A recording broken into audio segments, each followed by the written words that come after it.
नमस्कार साथियों, मैं आपका मित्र प्रताप सिंह चावड़ा। मेरे इस नए ब्लॉग में आपका स्वागत है। ध्यान से सुनिए, अच्छा लगे तो लाइक कीजिए, सब्सक्राइब कीजिए और कमेंट अवश्य करें। शीर्षक है गणित का एक सवाल। स्थान एक सरकारी स्कूल, कक्षा 10वीं, समय सुबह 11 बजे, गणित का पीरियड। कक्षा में शांति। शिक्षक शास्त्री सर बोर्ड पर एक सवाल लिखते हैं। अगर एक आदमी दिन में एक दीवार बनाता है तो दो आदमी कितनी दीवारें बनाएंगे? बच्चे सवाल पढ़ते हैं पर सबकी नज़र एक लड़के पर जाती है, राहुल। राहुल गरीब परिवार से है, पढ़ाई में ठीक ठाक है, लेकिन आजकल कुछ खोया खोया रहता है। शास्त्री सर, राहुल तुम बताओ क्या उत्तर होगा? राहुल धीरे से खड़ा होता है, सोचता है और कहता है, सर अगर वो आदमी भूखा है तो दीवार शायद कभी नहीं बनाएगा। पूरी कक्षा में सन्नाटा। शास्त्री सर मुस्कुराते हुए फिर गंभीर हो जाते हैं। राहुल, तुमने गणित का नहीं, जीवन का सबसे कठिन सवाल हल कर दिया है। बच्चे चौंकते हैं। सर आगे बोलते हैं, बच्चों हम सवाल हल करना तो सीखते हैं, लेकिन हालात समझना नहीं।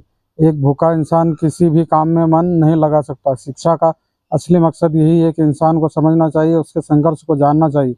ब्रेक के बाद शास्त्री सर राहुल को स्टाफ रूम बुलाते हैं। शास्त्री सर, तुम्हारे पापा क्या करते हैं?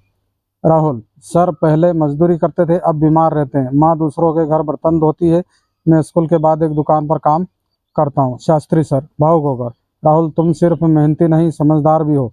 मैं चाहता हूँ कि तुम इस साल के लिए स्कॉलरशिप की तैयारी करो। तुम्हारे जैसे बच्चों को ही आगे बढ़ना चाहिए। राहुल पेपर लिख रहा है, उसके चेहरे पर आत्मविश्वास है। बाहर शास्त्री सर खड़े हैं, शांत मुस्कुराहट लिए हुए।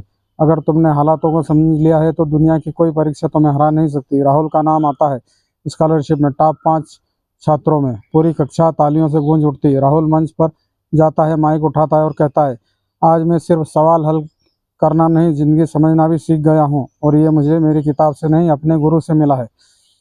इसमें नैतिक शिक्षा, सच्ची शिक्षा वही है जो केवल नंबर नहीं, इंसान को भी देखना सिखाए। हर छात्र के पीछे एक कहानी होती है, हर शिक्षक में वो शक्ति होती है। तो दोस्तों, आपको यह ब्लॉग कैसा लगा? यदि आपको ब्लॉग पसंद आया हो तो लाइक करें, सब्सक्राइब करें और कमेंट अवश्य करें।